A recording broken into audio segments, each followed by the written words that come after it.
നമസ്കാരം, മലയാളി വാർത്തയിലേക്ക് സ്വാഗതം. പാലക്കാട് MLA രാഹുൽ മാങ്കൂട്ടത്തിൽ 13 ദിവസം ഒളിവിൽ കഴിഞ്ഞുവെങ്കിലും അദ്ദേഹത്തിന് ഏറ്റവും ആശ്വാസകരമാവുന്ന ഒരു വിധിയാണ് ഇപ്പോൾ പുറത്തു വന്നിരിക്കുന്നത്. തിരുവനന്തപുരം പ്രിൻസിപ്പൽ സെഷൻസ് കോടതി മുൻകൂർ ജാമ്യ ഹർജിയിൽ വിധി പറഞ്ഞിരിക്കുന്നു. ജാമ്യം അനുവദിച്ചുകൊണ്ടാണ് വിധി പുറത്തു വന്നിരിക്കുന്നത്. എന്തായിരുന്നാലും ഹൈക്കോടതിയിലേക്ക് പ്രോസിക്യൂഷൻ പുതിയ ഹർജിയുമായൊക്കെ പോകാൻ ശ്രമിക്കുകയാണ്. പക്ഷേ ഇത്തരത്തിലുള്ള നീക്കങ്ങൾ നടക്കുമ്പോഴും അദ്ദേഹം നാളെ രംഗത്ത് വരികയാണ്. കേരളം ഉറ്റുനോക്കുകയാണ്. ഈ 13 ദിവസം രാഹുൽ എവിടെയായിരുന്നു? രാഹുലിന്റെ നിയമ പോരാട്ടങ്ങൾ ഇനി ഏതു തരത്തിൽ തന്നെ ആയിരിക്കും? രാഹുൽ നാളെ പാലക്കാട്ടേക്ക് വോട്ട് ചെയ്യാൻ എത്തുമ്പോൾ എന്തായിരിക്കും അവിടുത്തെ ജനക്കൂട്ടത്തിന്റെ പ്രതികരണം എന്നിങ്ങനെ അറിയുവാനാണ് കേരളം കാത്തിരിക്കുന്നത്. ശരിക്കും നീണ്ട 13 ദിവസങ്ങൾക്ക് ശേഷം രാഹുലിന്റെ മുഖം വീണ്ടും ഒരുപക്ഷെ കേരള ജനത കണ്ടെന്നിരിക്കും. കാരണം ഒരു പക്ഷേ എന്താ പറയുക, ആദ്യത്തെ കേസ് തന്നെ നമ്മളൊന്ന് നോക്കൂ. തെളിവുകളുണ്ട്. തെളിവുകളുടെ അടിസ്ഥാനത്തിൽ സെഷൻസ് കോടതിയിൽ നിന്ന് ജാമ്യം നിഷേധിക്കുന്നു. പക്ഷേ ഹൈക്കോടതിയിലേക്ക് പോകുന്നു. അവിടെ രാഹുലിന്റെ വാദം എന്ന് പറയുന്നത് ഞങ്ങൾ ഉഭയകക്ഷി സമ്മതപ്രകാരമുള്ള ബന്ധമാണ് എന്നുള്ള, അവിടെ ബലാത്സംഗമില്ല, അതിനുള്ള കുറച്ച് തെളിവുകളടക്കം രാഹുൽ നൽകി. അത് കോടതിക്ക് ബോധ്യപ്പെട്ടതുകൊണ്ട് തന്നെയാണ് ആ അറസ്റ്റ് തടഞ്ഞത്. അറസ്റ്റ് തടഞ്ഞു എന്ന് വന്നാൽ രാഹുലിന്റെ ഭാഗം കേൾക്കാൻ കോടതി തയ്യാറാവുകയാണ്. അപ്പോൾ ഇരു ഭാഗവും, അതായത് നമ്മൾ ഒരു ഭാഗം മാത്രമാണ് എപ്പോഴും മാധ്യമങ്ങളും അത് സ്ത്രീപക്ഷത്ത് നമ്മളൊക്കെ നിൽക്കുന്നത് കൊണ്ടാണ് ഇരഭാഗം എപ്പോഴും കേൾക്കുന്നത്. പക്ഷെ മറുഭാഗം കൂടിയുണ്ട്. എപ്പോഴും ഒരു നീതിദേവതയുടെ കണ്ണ് മൂടിക്കെട്ടി വെക്കുന്നത് അവിടെ രാഹുൽ എന്നോ അല്ലെങ്കിൽ അതിജീവിതയെന്നോ അല്ലെങ്കിൽ മറ്റൊരാളെന്നോ മുഖ്യമന്ത്രിയെന്നോ ഒന്നുമില്ല. നീതിദേവതയ്ക്ക് എല്ലാവരും തുല്യരാണ്. അവിടെ തെളിവുകളും അതേപോലെ തന്നെ അവിടെ വാക്പോരുകളുടെയൊക്കെ അടിസ്ഥാനത്തിൽ നിയമത്തിന്റെയും പഴുതുകളുടെയും അതിൻ്റെ ഇടയിലുള്ള ഓരോ നിരീക്ഷണങ്ങളുടെ അടിസ്ഥാനത്തിലാണ് അവിടെ വിധി വരുന്നത്. അപ്പോൾ അതുകൊണ്ട് തന്നെ രാഹുൽ ആദ്യത്തെ കേസ് കൊടുത്തപ്പോൾ തന്നെ അത് തിരസ്കരിച്ചില്ല. മീൻസ് ഈ പറഞ്ഞതുപോലെ ഞാൻ അവരെ കണ്ടില്ലാന്നോ കേട്ടില്ലാന്നോ അല്ലെങ്കിൽ എനിക്ക് അവരെ അറിയില്ലാന്നോ ബന്ധമില്ലാന്നോ ഒന്നുമല്ല പറഞ്ഞ്, ഞാനും അവരുമായി ബന്ധമുണ്ട്, ഞങ്ങൾ ഉഭയകക്ഷി പ്രകാരമുള്ള ബന്ധമാണ്, ഞാൻ വിവാഹ വാഗ്ദാനം നൽകി അവർ വിവാഹിതയാണ് എന്നുള്ള ചില തെളിവുകൾ അടക്കം രാഹുൽ കൊടുത്തതുകൊണ്ടാണ്.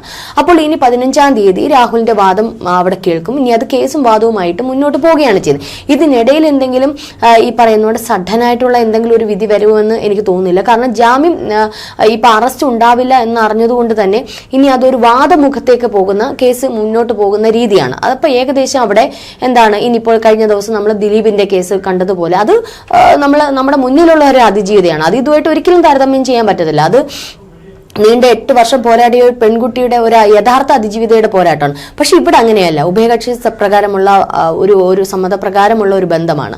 അപ്പൊ അതിന് കുറച്ചുകൂടെ മറ്റേതിന്റെ അത്രയും ഒരു ഇതില്ല, പക്ഷെ കുറച്ചുകൂടെ താഴ്ന്നു നിൽക്കുന്ന ഒരു വാദം തന്നെയായിരിക്കും. അപ്പൊ അങ്ങനെയാണെങ്കിൽ രാഹുലിന്റെ വാദവും കൂടെ കേൾക്കും. ഇതിൽ എവിടെയാണ് അവിടെ ഒരു ഗർഭചിത്രവുമായി ബന്ധപ്പെട്ട് മാത്രമേ രാഹുലിന് കൊടുക്കാൻ ഇനി പറ്റത്തുള്ളൂ. മറ്റേതിൽ ഉഭയകക്ഷി സമ്മതപ്രകാരമാണെങ്കിൽ കൊടുക്കാൻ പറ്റില്ല. വഞ്ചിച്ചു എന്ന് പറയാൻ പറ്റില്ല, കാരണം വിവാഹിതയാണ്. അപ്പൊ മറ്റേത് ഒരു തരത്തിലും അവിടെ ഗർഭചിത്രവുമായി ബന്ധപ്പെട്ടാണ് രാഹുൽ കുടുങ്ങുന്നത്. ഒരു പക്ഷെ കുടുങ്ങുന്നെങ്കിൽ അതങ്ങനെ നിൽക്കുകയാണ്. അപ്പോൾ ആ കേസിനെ ഏകദേശം നമുക്കറിയാതെ ഏത് ലെവലിലേക്ക് പോകുന്നത്. രണ്ടാമതാണ് സഡനായിട്ട് മറ്റൊരു കേസ് ഇനി വരുന്നെന്ന് പറയുന്നത് കേട്ടു. അപ്പോൾ രണ്ടാമത് മറ്റൊരു കേസ് തെരഞ്ഞെടുപ്പിന് അനുബന്ധിച്ച് മറ്റൊരു കേസ് വരുന്നു. പേരില്ല, നാളില്ല, വിവരങ്ങളൊന്നും തന്നെയില്ല. ബംഗളൂരുവിലെ 23-കാരി എന്ന് മാത്രമേ പൊതുസമൂഹത്തിന് അറിയൂ. അത് ഒരു പക്ഷെ ആ പെൺകുട്ടിയുടെ സ്വകാര്യത നിലനിർത്താൻ വേണ്ടി തന്നെയായിരിക്കും. അത് അങ്ങനെ തന്നെ നിന്നോട്ടെ, നമുക്കറിയണ്ട. കാരണം ആദ്യത്തെ പെൺകുട്ടി തന്നെ പലയിടങ്ങളിലായിട്ട് അതിന്റെ ഫോട്ടോ അധികം പുറത്തു വന്നിട്ടുണ്ട്. അപ്പൊ തീർച്ചയായിട്ടും നമ്മൾ പെൺപക്ഷത്ത് തന്നെ നിന്ന് സംസാരിക്കണം. എന്നാ ചോദിക്കും, ഈ രാഹുലിന്റെ കുടുംബത്തിനെയൊക്കെ ഫോട്ടോ വലിച്ചു കീറി രാഹുലിന്റെ പേര് ഉൾപ്പെടെ വലിച്ചു കീറി ഇതായില്ലേ, അവർക്ക് എന്താ ഇതില്ലേ?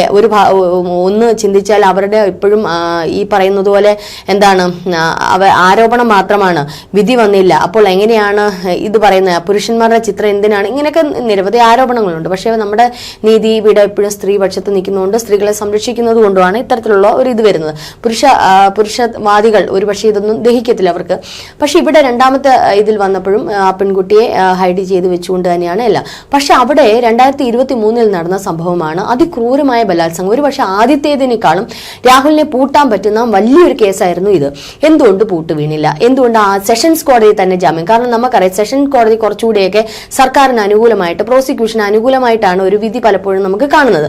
പക്ഷെ എന്തുകൊണ്ടാണ് സെഷൻസ് കോടതി പോലും പിന്തള്ളി എന്നുള്ള രീതിയിൽ ആദ്യത്തെ ഒരു ഘടകം ഘടന വരുന്നത്. കാരണം അവിടുത്തെ വാദമുഖങ്ങൾ അല്ലെങ്കിൽ തെളിവുകൾ വളരെ നിർജീവമായിരിക്കാം, അല്ലെങ്കിൽ പ്രോസിക്യൂഷന്റെ ഭാഗത്ത് എന്തൊക്കെ പാളികൾ സംഭവിച്ചിട്ടുണ്ട്. അപ്പൊ SITയുടെ അന്വേഷണം, SIT ഈ മൊഴിയെടുപ്പ് കൊണ്ടോ ഒരാൾ വ്യക്തിപരമായി പറഞ്ഞതുകൊണ്ടോ അത് കോടതിയുടെ മുന്നിൽ ഫലവത്താവില്ല. അവിടെ തെളിവുകളാണ്, ഡിജിറ്റൽ തെളിവുകൾ പോലും അവർ ഇഴകീറി പരിശോധിച്ചിട്ടാണ് അവരത് എടുക്കുന്നത്.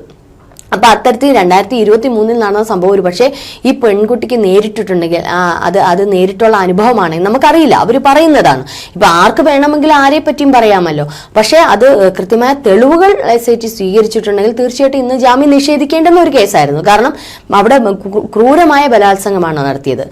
അതിക്രൂരമായ, പെൺകുട്ടിയുടെ അനുവാദമില്ലാണ്ട് ക്രൂരമായ ബലാത്സംഗം, ഒരു അതിജീവിത എന്ന് തന്നെ നമുക്ക് പറയേണ്ടുന്ന ഒരു. പക്ഷെ എല്ലാവരും ജാമ്യം നിഷേധിക്കുന്നു 100% ഉറപ്പിച്ചിരുന്ന ഒരു ഘട്ടം. അതെ, 100% 2 വകുപ്പുകൾ കൂടി ചുമത്തിയിരുന്നു. അതായത് പിന്തുടർന്ന് ശല്യപ്പെടുത്തുക, തടഞ്ഞു വെക്കുക, ഈ വകുപ്പുകളും കൂടെ ചേർത്തിരുന്നു. അപ്പൊ തന്നെ 100% ഉറപ്പിച്ചിരുന്നു രാഹുലിനെ ജാമ്യം നിഷേധിക്കുക. ആദ്യത്തെ കേസിൽ നമുക്ക് പിന്നെയും ഒന്ന് പറയാമായിരുന്നു, ജാമ്യം കിട്ടാൻ സാധ്യതയുണ്ട്, കാരണം അത് ഉഭയകക്ഷി സമ്മതപ്രകാരമാണ്. ഈ പറയുന്ന രാഹുലിനും വാദിക്കാൻ ചില കാര്യങ്ങളുണ്ട്. പക്ഷെ അവിടെയാണ് സെഷൻ കോടതി ജാമ്യം നിഷേധിച്ചത്. പക്ഷെ ഹൈക്കോടതിയിൽ അറസ്റ്റ് തടയുന്ന ഒരു പ്രക്രിയയാണ് നമുക്ക് കണ്ടത്. പക്ഷെ ഇവിടെ സെഷൻ കോടതിയിലെ ജാമ്യം നിഷേധിച്ചിട്ടുണ്ടെങ്കിൽ അത് എത്രമാത്രം ഹൈലൈറ്റ് ഉണ്ടെന്നുള്ളത് നമ്മൾ മനസ്സിലാവും. അപ്പൊ എവിടെയാണ് പാളിച്ച പറ്റിയത്? ഇനി ആ പെൺകുട്ടി കൊടുത്ത മൊഴി പ്രകാരമുള്ളത് വസ്തുതകൾ എന്തെങ്കിലും പിശകുകൾ സംഭവിച്ചിട്ടുണ്ടോ, അല്ലെങ്കിൽ തെളിവുകളുടെ, കാരണം 2023 നടന്ന സംഭവമാണ്, അപ്പൊ തെളിവുകളുടെ അനാസ്ഥ കൊണ്ടാണോ എന്താണെന്നുള്ള മനസ്സിലാവുന്നത്. പക്ഷെ ജാമ്യം കിട്ടാത്ത ഇടത്താണ് ഇപ്പോൾ രാഹുലിന് ജാമ്യം കിട്ടിയിരിക്കുന്നത്. അതൊരു പക്ഷേ രാഹുലിന്റെ വിജയമായി തന്നെ നമ്മൾ കാണേണ്ടിയിരിക്കുന്നത്. എന്ന് വെച്ചാൽ രാഹുലിന് തിരിച്ചു വരാനുള്ള ഒരു പാതയൊന്നുമല്ല, കോൺഗ്രസിലേക്ക് വരാനുള്ള ഒരു പാതയൊന്നുമല്ല ഇത്. പക്ഷെ എന്നാലും രാഹുലിന് ആശ്വസിക്കാൻ പറ്റുന്ന ഒരു കാര്യമാണ്. നാളെ 2ാം ഘട്ട തെരഞ്ഞെടുപ്പാണ്. പാലക്കാട് സ്കൂളാന്ന് എനിക്ക് ഓർമ്മയില്ല, എന്തൊക്കെ അറിയുമോ, സെന്റ് സെബാസ്റ്റ്യൻ സ്കൂളിൽ രാഹുലിന് വോട്ട്. അപ്പോൾ രാഹുൽ നാളെ എത്തുമെന്നാണ് പറയുന്നത്. ഒരു പക്ഷേ അത് നാളെ മാധ്യമങ്ങളെല്ലാം പാലക്കാട് ആ സ്കൂളിലേക്കായിരിക്കും. സ്വാഭാവികമായിട്ട് രാഹുൽ എവിടെയുണ്ട് അവിടെ മൈക്ക് കാര്യങ്ങൾ. അല്ല, എനിക്ക് തോന്നി ഇത് ഏറ്റവും കൂടുതൽ ഈ മാധ്യമ വിചാരണയാണ് കോടതി ഉൾപ്പെടെയുള്ള ജനങ്ങളെ വഴിതെറ്റിക്കുന്നത്. പലതും മാധ്യമ വിചാരണ ആദ്യം നിർത്തുകയാണ് ചെയ്യേണ്ടുന്നത്. കാരണം നമുക്ക് ഇപ്പോൾ സ്ത്രീപക്ഷത്താണെന്നുണ്ടെങ്കിൽ നമ്മൾ 2 ഭാഗവും കേൾക്കണം. ജനങ്ങൾക്ക് അവരുടെ അഭിപ്രായം പറയാനുള്ള സ്വാതന്ത്ര്യമുണ്ട് എപ്പോഴും. കാരണം ഇന്നത്തെ കാലമാണ്, എല്ലാ സ്ത്രീകളും ഇങ്ങനെ മുന്നിട്ടിറങ്ങി വന്ന് എല്ലാ രാഷ്ട്രീയ നേതാക്കൾക്കെതിരെയും അല്ലെങ്കിൽ സമൂഹത്തിൽ ഉന്നത പദവിയിൽ ഇരിക്കുന്നവർക്കെതിരെ ഇത്തരത്തിൽ അങ്ങോട്ട് ആരോപണം ഉന്നയിച്ചാൽ ഇന്ന് ആർക്കും നിലനിൽപ്പുണ്ടാവത്തില്ല. ഏതെങ്കിലും ഒരു സ്ത്രീക്ക് ഏതെങ്കിലും ഒരു വ്യക്തിയോട് തോന്നുന്ന ഒരു വ്യക്തിവൈരാഗ്യം കൊണ്ടോ, അല്ലെങ്കിൽ ഏതെങ്കിലും ഒരു രാഷ്ട്രീയ പാർട്ടിക്ക് മറ്റൊരു രാഷ്ട്രീയ പാർട്ടിയോട് തോന്നുന്ന വ്യക്തിവൈരാഗ്യം കൊണ്ടോ കുഴിച്ചു മൂടേണ്ടുന്നതല്ല ഒരു രാഷ്ട്രീയ പാർട്ടിയുടെ ഭാവി എന്നുള്ളത് ആദ്യം മനസ്സിലാക്കുക. അപ്പൊ ഇതിലെപ്പോഴും നമ്മൾ 2 ഭാഗവും കേൾക്കേണ്ടിയിരിക്കുന്നു. കാരണം ആദ്യത്തെ നമുക്ക് തെളിവുകളുണ്ട്, അതുകൊണ്ട് നമുക്ക് അതിൽ കൂടുതലൊന്നും സംസാരിക്കാനില്ല. കാരണം എന്താണ്, അവർ തമ്മിൽ ബന്ധമുണ്ട് എന്നുള്ളത്, ഉഭയകക്ഷി സമ്മതം എന്നുള്ളതും നമുക്ക് മനസ്സിലാവുന്നുണ്ട്. അതിൽ പീഡനം, ബലാത്സംഗം എന്നൊന്നും നമുക്ക് പറയാനും പറ്റില്ല. കാരണം ഈ പറയുന്നത് പോലെ രണ്ടുപേരുടെ ഇഷ്ടപ്പെടും. പിന്നെ ഈ പറയുന്നതുപോലെ ഇന്ന് വരെ സ്നേഹത്തിൽ പരസ്പരം ബന്ധപ്പെട്ടിട്ട് നാളത്തെ ദിവസം പറയാ എന്നെ തുടരുത് എന്ന് പറഞ്ഞാൽ അവിടെ പിന്നെ പീഡനമാണ്. അത് ഭാര്യയായാലും ഭർത്താവാണെങ്കിലും അത് പീഡനമായിട്ടേ വരത്തുള്ളൂ. അത് നമ്മുടെ നിയമത്തിന്റെ ഒരു രീതിയാണ്. അത് എന്ത് തന്നെ ആയിക്കോട്ടെ. പക്ഷേ 2ാമത്തെ കേസിൽ രാഹുലിനെ പൂട്ടേണ്ടുന്നതായിരുന്നു. അപ്പൊ അവിടെ എന്താണ് സംഭവിച്ചത്? അപ്പൊ 2023 നടന്ന സംഭവത്തിന് ആ പെൺകുട്ടിക്ക് അല്ലെങ്കിൽ അതിജീവിത, ഞാൻ അത് അതിന്റെ ഭാഗത്ത് തന്നെ നിൽക്കുന്നു. അതിന്റെ ഭാഗത്ത് സത്യമുണ്ടെന്ന് തന്നെ, ഞാൻ രാഹുലിന്റെ പക്ഷത്തല്ല നിൽക്കുന്നത്. ഞാൻ ആ പെൺകുട്ടിയുടെ ഭാഗത്ത് സത്യമുണ്ട്. കാരണം സത്യമല്ലാത്തതൊന്നും പുറത്ത് വരത്തില്ലല്ലോ. ഒരു പെൺകുട്ടിയും സ്വന്തം ജീവിതം വെച്ച് കളിക്കത്തില്ലല്ലോ. അപ്പോൾ തീർച്ചയായിട്ടും ആ പെൺകുട്ടി ക്രൂരമായി പീഡിപ്പിച്ചിട്ടുണ്ടെങ്കിൽ ഒന്നുകിൽ ആ പെൺകുട്ടിക്ക് തെളിവുകൾ ഇല്ലായിരിക്കാം, തക്കതായ തെളിവുകൾ. അതിന്റെ കാരണം 2 വർഷത്തെ പുറത്തായല്ലോ, തെളിവുകൾ ഇല്ലായിരിക്കാം. അല്ലെങ്കിൽ 2ാമത് അല്ലെങ്കിൽ കൃത്യമായിട്ടുള്ള റൂട്ട് അല്ലെങ്കിൽ മൊഴി അതിന് കൊടുക്കാൻ പറ്റിയിട്ടില്ലായിരിക്കാം.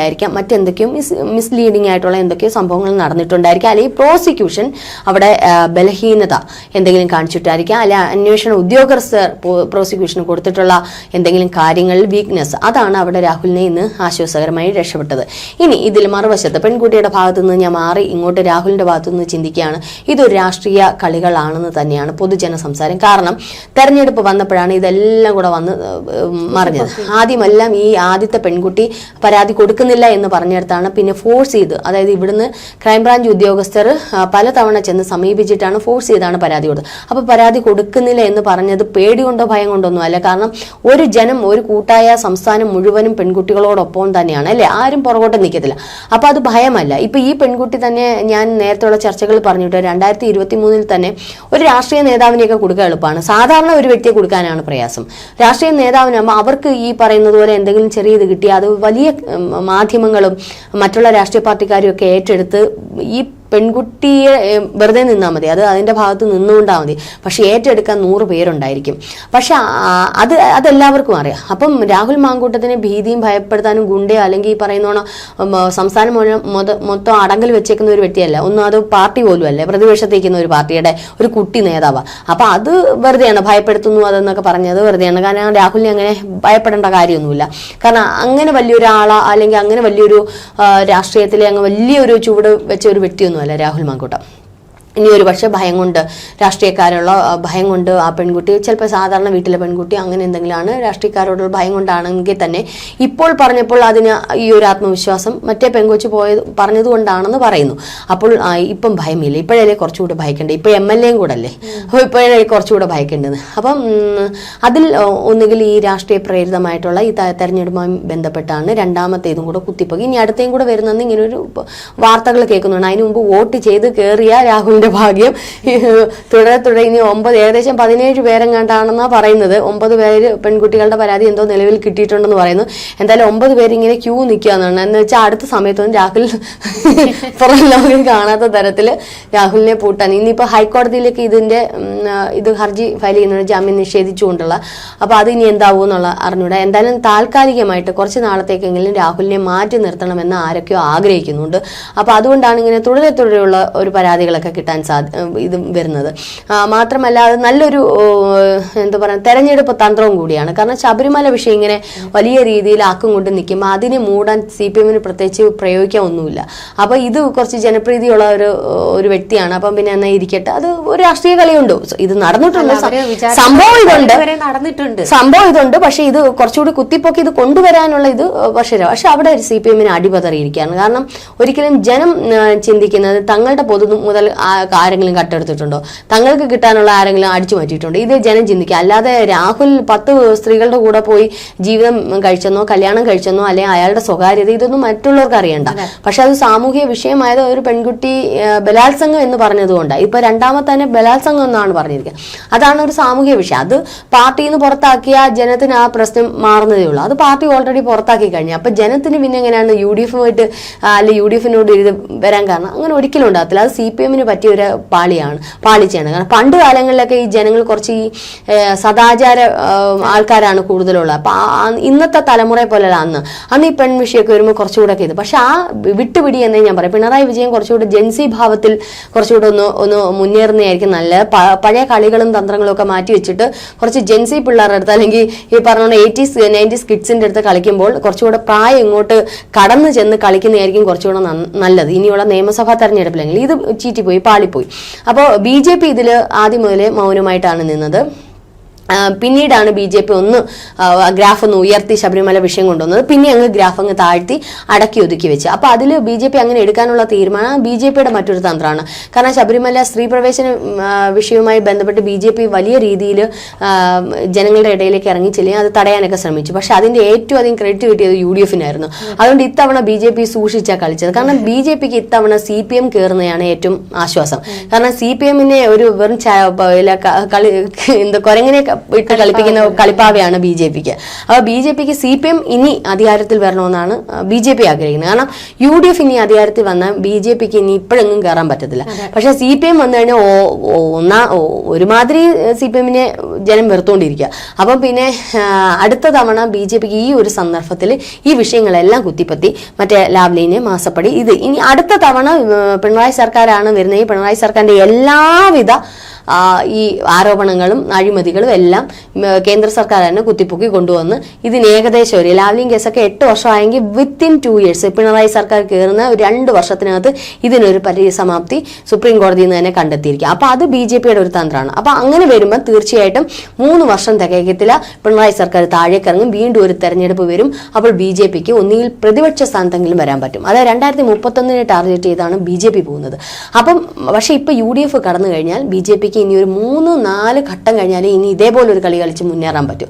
അപ്പോൾ അതുകൊണ്ടാണ് BJP ഈ ശബരിമല വിഷയത്തിൽ വലിയ ഇത് കൊടുക്കാതെ, രാഹുലിന്റെ വിഷയത്തിനും വലിയ ഇത് കൊടുക്കാതെ തങ്ങളുടേതായ രീതിയിൽ പല കുടുക്ക് വിദ്യകളിലൂടെയൊക്കെ അങ്ങ് സഞ്ചരിച്ചു പോകുന്നത്. അപ്പോൾ CPM ജയിക്കുന്നെങ്കിൽ ജയിച്ചോട്ടെ എന്ന് കരുതി തന്നെയാണ്. പക്ഷേ ഇത് ജനമാണ് ഇനി വിധി എഴുതുന്നത്. ഇനിയിപ്പോൾ നാളെ 2ാം ഘട്ട തെരഞ്ഞെടുപ്പാണ്. ഇത് കഴിഞ്ഞതിന് ശേഷം ജനം ഒരു വിധി എഴുതും. കാരണം അതെനിക്ക് തോന്നുന്നു UDFന് അനുകൂലമായിട്ടായിരിക്കും വരുന്നത്. അത് പല മേഖലകളിലും UDF പിടിക്കുക തന്നെ ചെയ്യും. നിയമസഭാ തെരഞ്ഞെടുപ്പിലും UDFന് അനുകൂലമായിട്ടേ വരത്തുള്ളൂ. കാരണം പത്മകുമാർ വാസു അടക്കം ഇപ്പോഴും അടിക്കുള്ളിലാണ്. അവർക്കെതിരെ ഒരു ചൂണ്ടുവിരൽ ചൂണ്ടാൻ CPMന് കഴിയില്ല. ഇത് ജനത്തിനറിയാം. ഇത് ജനം പറയുന്നില്ല എന്നുള്ളതേ ഉള്ളൂ.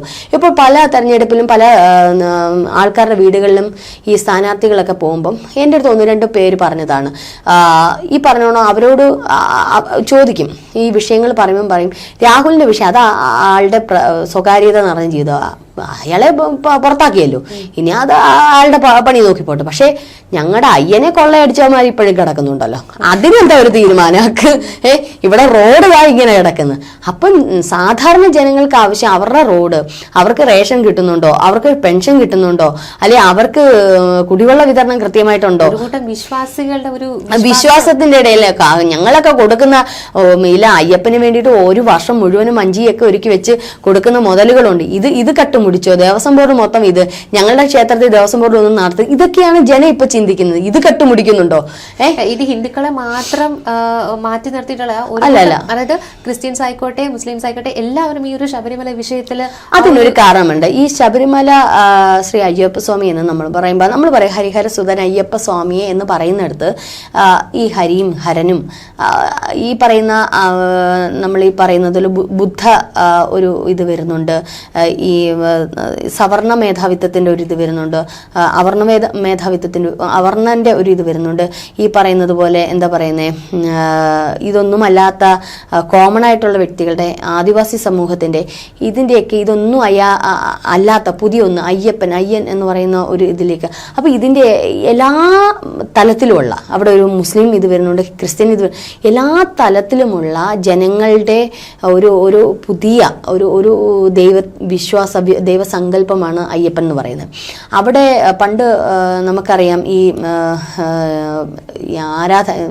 ക്ഷേത്ര പ്രവേശനവുമായി ബന്ധപ്പെട്ട് സവർണർക്ക് മാത്രമേ പറ്റൂ എന്നുള്ളിടത്ത് പല ശ്രീ പത്മനാഭസ്വാമി ക്ഷേത്രം അടക്കമുള്ള പല ക്ഷേത്രങ്ങളിലും സാധാരണ ജനത്തിന് പോകാൻ പറ്റില്ലായിരുന്നു. പക്ഷെ അവിടെയും അന്ന് അയ്യപ്പസ്വാമി ഉണ്ടായിരുന്നു. അയ്യപ്പൻ്റെ അടുത്ത് പോകാൻ ആർക്കും വിലക്കില്ലായിരുന്നു. കാരണം അതുകൊണ്ട് തന്നെ സാധാരണ ജനങ്ങളുടെ ദൈവമാണ്.